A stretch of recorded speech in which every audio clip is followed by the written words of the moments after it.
What is up, family? This is Keith over at Esoteric Highway, and I hope you are having an incredible day today. Today, we're going to talk about the concept of oneness and the difference between theism, pantheism, and panentheism.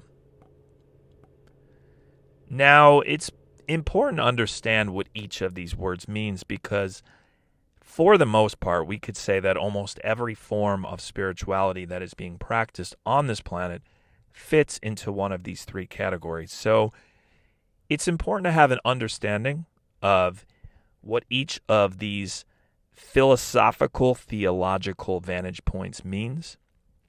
It's important to understand it because then we can see how different ideologies in the world manifest into these different belief systems, but also it's important to understand on an individual level so that we properly understand our proper relationship to God. So let's go through these words and talk about what each one means, and then kind of see what ideologies and belief systems fit into each of these categories. So let's start with theism. Now, theism is this idea that God created the universe, but the universe is completely separate from God. So in this view, theism, God is a transcendent being, and he created the universe and is kind of aloof from the universe itself. It's merely a creation of God's, right? So you have God separate from the universe. That's theism. Now, when we think of theism, we could say that almost all of the Abrahamic faiths fit into this category, which would include Christianity, Islam, and Judaism. But there are some exceptions to that, as we will talk about in a little bit, because there are some small sects of each religion, we can say, that kind of fall outside of theism a little bit. But we'll circle back to that. And we could also say that the school of Dvaita within Vedanta philosophy, within the Sanatana Dharma religion, we could say that that fits into this category, and Dvaita means dualism. Okay, so let's go on now to pantheism. Pantheism says that the universe is God. Okay, so in this view, God is immanent alone. There's no transcendent view of God. So when we were talking about theism, God is transcendent to the universe, right? God created the universe. God is separate from the universe. But in the pantheistic view, God quite literally is the universe itself. There's no conception of God being beyond space and time in this view. And this view leads to this idea that everything is God, which would include you and me. So this view is basically God is playing hide and go seek with himself. Somehow you and I are not really individual souls. We're just kind of an illusion. We don't really realize that we're actually God playing hide and go seek with himself. And at the time of death, essentially this illusion of us as a separate entity merges into God, back into all that really exists, right? So this is the idea of pantheism. And when we think of pantheism, if you could think about it, who would you say fits into this category? Of course, most New Agers, right? So New Age philosophy, a lot of New Agers fit into this category of pantheism. And this is why when you hear New Agers talk, you often hear New Agers use the word universe, right? When explaining God, they won't refer to God as God. They refer to God as the universe. So anytime you hear someone talking like this is pointing towards pantheism.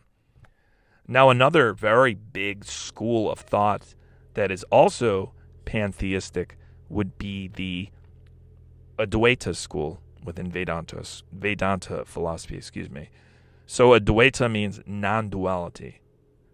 non-duality. And the Advaita school are pantheistic. So now let's move on to the last thing that we're going to talk about. And this one is very fascinating because it kind of bridges the gap between theism and pantheism. We could say it's kind of the happy medium in between. So panentheism says that God is simultaneously transcendent and immanent. So you can see how it's kind of bridging theism and pantheism together, where theism, God is transcendent alone, right? God is separate from the universe. In the pantheistic view, God is the universe, so God is immanent alone. But in the panentheistic view, God is simultaneously both. And let me explain what I mean. So I think the best way to try to understand this is to think of the sun. Okay, so think of the sun. Now the sun has a locus. It has a place where it actually is, right? Where the sun really is. There's the sun, right? But there's also the sunshine. So, for example, a plant needs to experience the sunshine in order to grow, right? It needs the sunshine. But is the sun literally there with the plant? No. But the energy of the sun, which are the sun's rays, are affecting the plant so that it can grow.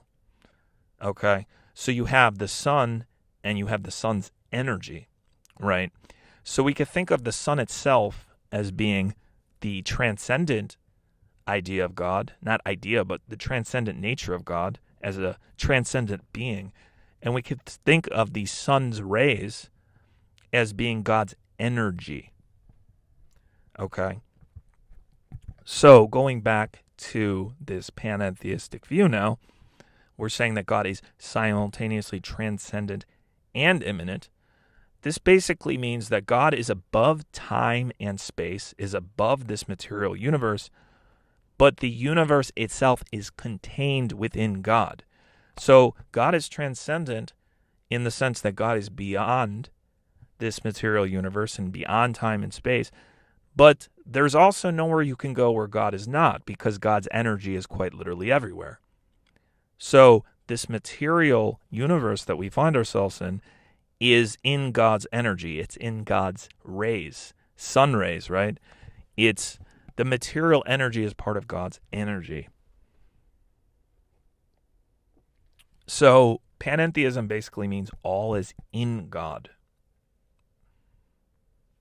Now, when we think about what types of traditions follow panentheism, this is where maybe you can make an argument that a few of the Abrahamic ones, only a few though, maybe Eastern Orthodox touches on this a little bit in Christianity because they actually make a distinction with God's energies. But the biggest school that follows this would probably be Vishishta Advaita, which is part of Vedantic philosophy. So you see that word Advaita again, non-duality, but Vishishta changes the meaning of it. So it's non-duality, but with distinction. So in the other school of thought, in the pantheistic Advaita school of thought, you don't really exist. You're kind of an illusion, right? But even though in the panentheistic view, we could say that all that really exists is God, in a way, because everything comes from God. God's energy is everywhere. We can't exist without God. There's still a distinction of you as an individual soul with your own free will. And the idea is that you are still one with God, but it's not oneness in the sense that you yourself do not exist as an individual. It's more like the idea, think about, okay, so oneness, we'll talk about oneness now, right? So think about when two people get married, right? And you go to a wedding, you see the two people get married, and whoever's doing the ceremony, whether it's a priest or someone else, might say something like, the couple is now one.